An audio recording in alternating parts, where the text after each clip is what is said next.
katropa! So for today's vlog, isi-share ko sa inyo yung pinaka-unique na experience ko dito sa Taiwan. Kumain kami sa Modern Toilet. Yes, tama kayo. Toilet team restaurant siya. Nung una, akala ko joke lang or parang weird lang siya. Pero na-curious talaga ako, kaya tinry namin. Pagpasok pa lang namin, grabe. Si mga upuan, mukhang talagang toilet bowl.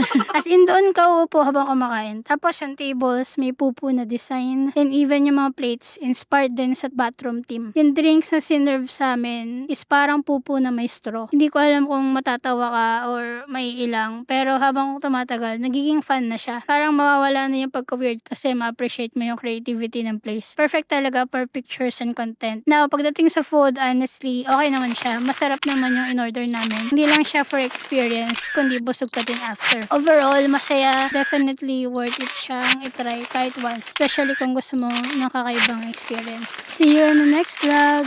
Thank you for watching. Bye!